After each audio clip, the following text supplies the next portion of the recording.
Meus irmãos e meus amigos, eu sou Josias Pinheiro e venho trazer aqui para os irmãos e os amigos o esboço da lição de número 6 do próximo domingo, da revista da Escola Dominical da Assembleia de Deus, cujo tema geral para este trimestre é Batalha Espiritual, o povo de Deus e a guerra contra as potestades do mal.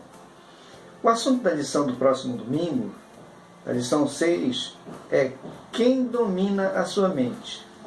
O texto áudio está em Filipenses capítulo 2 e verso 5, que nos diz: de sorte que haja em vós o mesmo sentimento que houve também em Cristo Jesus. A verdade prática nos diz o seguinte: os substantivos mente, sentimento e entendimento pertencem à esfera do intelecto que permite à pessoa aprender, desejar, pensar e agir. A leitura bíblica em classe está na carta de Paulo aos Filipenses, no capítulo 4, do verso 4 a 9. O objetivo geral desta lição é mostrar que o seguidor de Jesus tem a mente de Cristo.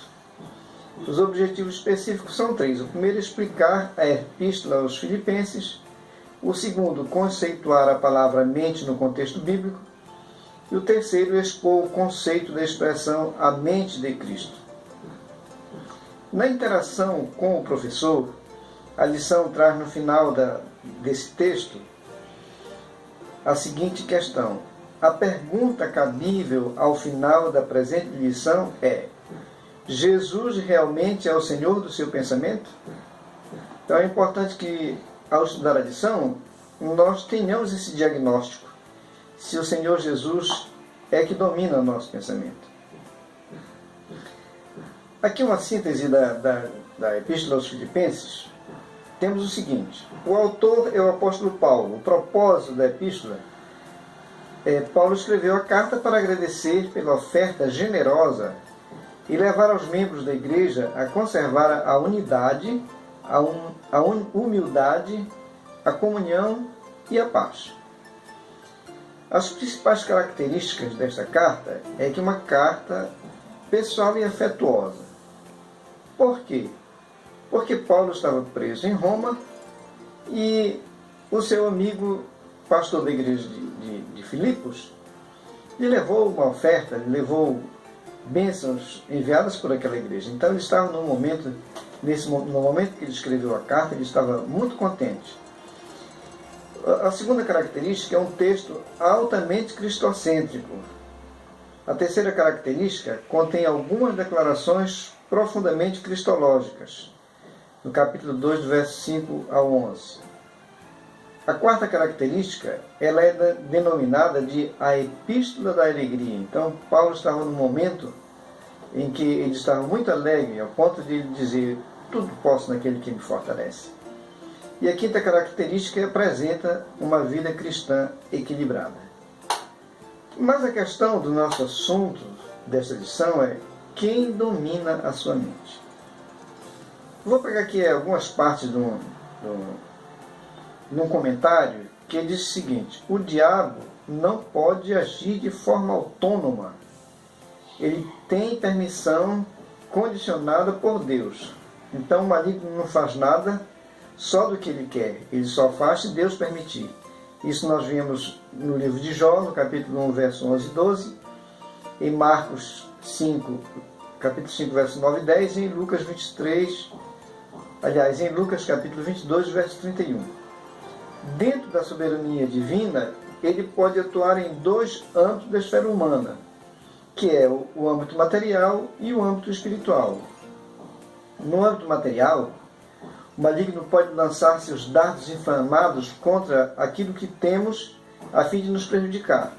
Nós observamos que no caso de Jó, ele tocou no patrimônio financeiro e na família de Jó, a fim de que Jó negasse a Deus, blasfemasse de Deus. Em certos casos, Deus soberanamente permitiu que ele afligisse alguns de seus servos com enfermidade. Paulo disse que foi-lhe posto um espinho na carne, que era um mensageiro de Satanás.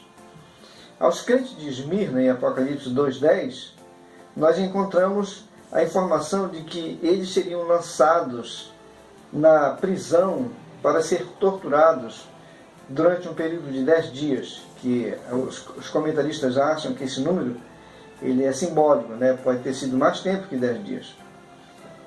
No âmbito espiritual, um dos lugares onde se dá este campo de batalha do homem contra o inimigo é na nossa mente. Ele procura lançar na nossa mente tudo que for possível para nos perturbar, para nos inquietar, para nos lançar contra Deus e nos fazer odiosos, né, aos olhos de Deus. Pelo fato de nossa vida depender do tipo de pensamento que produzimos ou desenvolvemos, conforme Provérbios 23:7, a parte A, que diz: porque como imagina em sua alma, assim ele é. Então o homem é como ele imagina. E aqui pensamento é importante que a gente saiba que é muito mais do que apenas pensar, será que eu vou à igreja? Será que eu vou ao trabalho? Será que vai chover? Então não é isso, não é só isso que se refere ao termo pensamento. Pensamento se refere a conceitos, a informações que chegam à nossa mente e se formam em conceitos e a gente vive de acordo com esses conceitos que foram definidos na nossa mente. É por isso que o texto de Provérbios diz: porque como imagina em sua alma, assim ele é. E nós observamos que no mundo hoje existem conceitos mais variados. Uma pessoa que se dedica a estudar filosofia, ele vai formar um pensamento de um filósofo, dentro daquela área da pesquisa que ele estabeleceu. Uma pessoa que passa a ler textos, livros sobre ateísmo, ele vai desenvolver o pensamento ateu. E assim por diante. Uma pessoa que se dedica a ler sobre medicina, ele vai desenvolver conceitos, pensamentos sobre medicina. O teólogo, ele vai desenvolver pensamentos sobre a teologia. Então, esse pensamento aqui é muito mais do que apenas uma breve reflexão que passou na nossa mente. São conceitos que formam o nosso modo de pensar. Então o diabo, ele pode lançar as seguintes investidas contra nós: dúvidas, medo, pensamentos negativos, culpa, orgulho, heresias, homicídio, falta de misericórdia, tentação. Então há muitas coisas que o homem já tem uma inclinação natural para aquilo e o maligno aproveita e, conhecendo o ponto fraco da pessoa, e ele vai justamente atacar no ponto mais fraco. Como nós podemos vencer aos ataques do diabo na nossa mente? Nós temos aqui em um comentário algumas proposições. A primeira é renovando a mente. O homem em seu estado natural não compreende as coisas do Espírito de Deus porque lhe parecem loucura, pois ele não foi regenerado, ele está morto espiritualmente em seus delitos e pecados. Ele está entenebrecido no entendimento e sob a cegueira de Satanás. Por isso ele não consegue compreender as coisas de Deus. Somente quando a pessoa nasce de novo é que é transformada a sua mente e o seu entendimento passa a ver por outro ângulo, conforme Romanos 12:2. Então é mediante essa transformação do nosso entendimento que nós vamos compreender o que Deus tem para nós. 1 João 5,18 diz que o que de Deus é gerado conserva-se a si mesmo e o maligno não lhe toca. Então a primeira coisa que nós temos que fazer é renovar a nossa mente com a palavra de Deus. Se nós começarmos a ter um contato com a palavra de Deus, ela vai formar a nossa mente. Ela vai formar o nosso modo de pensar. E assim a nossa mente será renovada. A outra forma é guardar a mente. O texto de Provérbios 4:23 nos diz: sobre tudo que se deve guardar, guarda o teu coração, porque dele procedem as saídas da vida, ou as fontes da vida. O verbo guardar, de acordo com o dicionário Wise, quer dizer vigiar para defender, proteger, preservar. Então devemos guardar o nosso coração ou a nossa mente contra os ataques que o maligno vai desfechar. Então os dardos inflamados, os soldados daquela época pegavam tecido embebido em óleo inflamável, né, uma estopa, enfiavam na ponta de uma flecha, ateavam fogo e atiravam contra os seus adversários. Como o escudo geralmente era de madeira, aquele dardo inflamado poderia queimar o escudo e desproteger o soldado. Podia também queimar a sua roupa, podia queimar a sua pele. Então a ideia era desarmar o adversário. E o inimigo procura também lançar dardos inflamados contra nós. Mas nós devemos proteger a nossa mente, devemos guardar o nosso coração. A palavra de Deus diz que nós devemos usar o capacete da salvação para proteger nossa mente. A outra forma é sujeitando a mente a Cristo. Nós já vimos na lição anterior que uma das coisas que nós devemos fazer para sermos vitoriosos, para resistirmos ao inimigo, é nos sujeitar a Deus. Sujeitai-vos, pois, a Deus. Resistir ao diabo e ele fugirá de vós. Então Deus é o nosso comandante maior. Se nós estivermos sujeitos a ele, o adversário não vai ter vitória sobre nós. Um outro modo de nós nos protegermos contra as astutas ciladas do inimigo, como nós devemos proteger a nossa mente, é ocupando a mente com coisas boas. As Escrituras nos dizem assim: quanto ao mais, irmãos, tudo que é verdadeiro, tudo que é honesto, tudo que é justo, tudo que é puro, tudo que é amável, tudo que é de boa fama, se há alguma virtude e se há algum louvor, nisso pensai. Mais adiante, em Colossenses 3:2, Paulo recomenda assim: pensai nas coisas que são de cima e não nas que são da terra. É importante nós ocuparmos a nossa mente com coisas boas.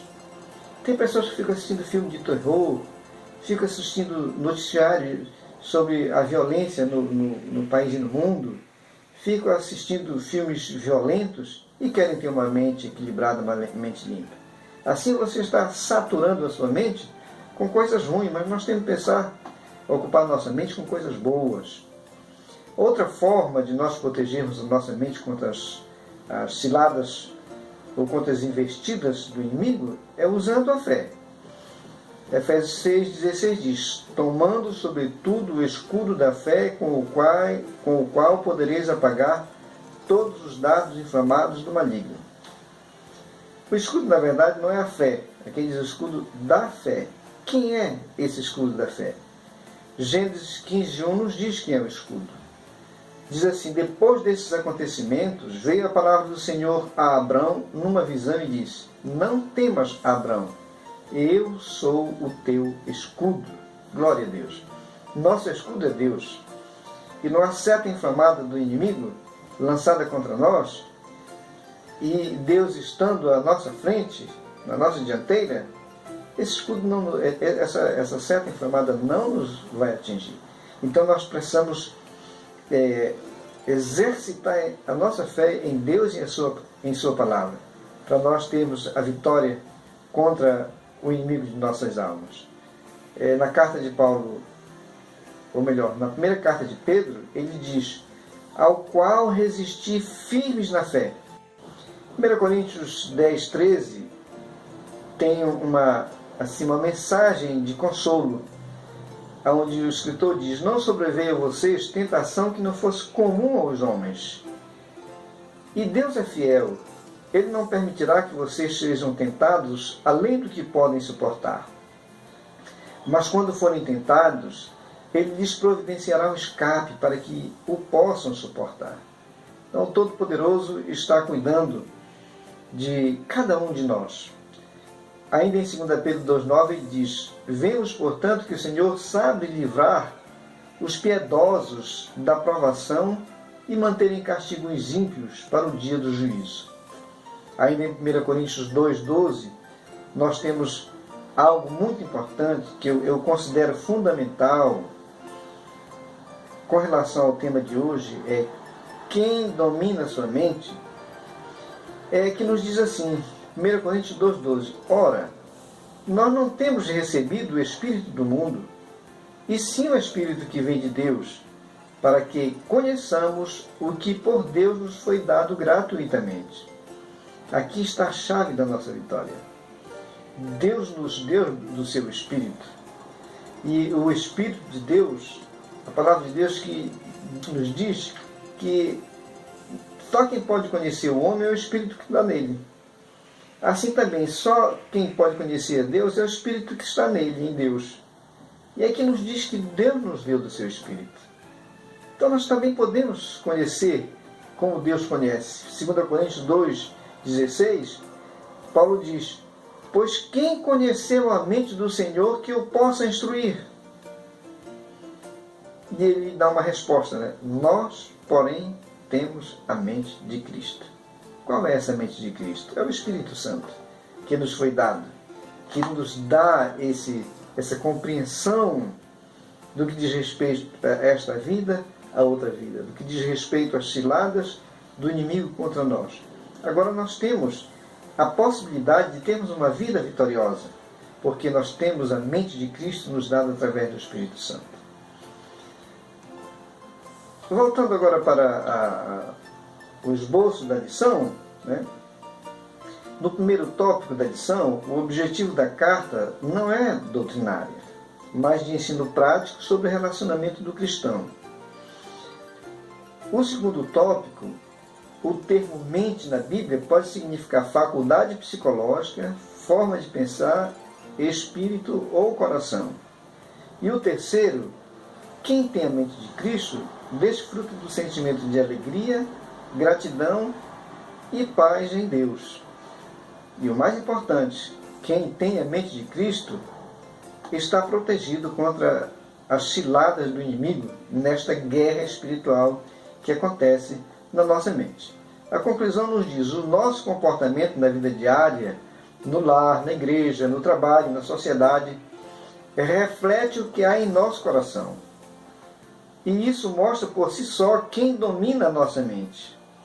Há pontos na fé cristã que são inegociáveis. E quem é dominado pelo Espírito não abre mão de sua fé, nem cede 1 milímetro sequer de sua fidelidade a Deus.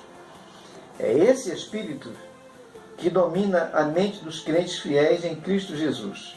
Então a grande possibilidade da nossa vitória é o Espírito de Deus em nossa vida. E essa pergunta lá da interação com o professor, Jesus realmente é o Senhor do seu pensamento? É isso que eu e você precisamos rever, refletir, analisar e procurar nos ajustar, porque disso depende a nossa vitória contra o inimigo de nossas almas, porque nós estamos numa guerra espiritual contra um inimigo forte, mas não invencível, porque maior é o que está conosco do que o que está no mundo. Que o Senhor te abençoe, que o Senhor nos abençoe e possamos tirar o maior proveito desta lição.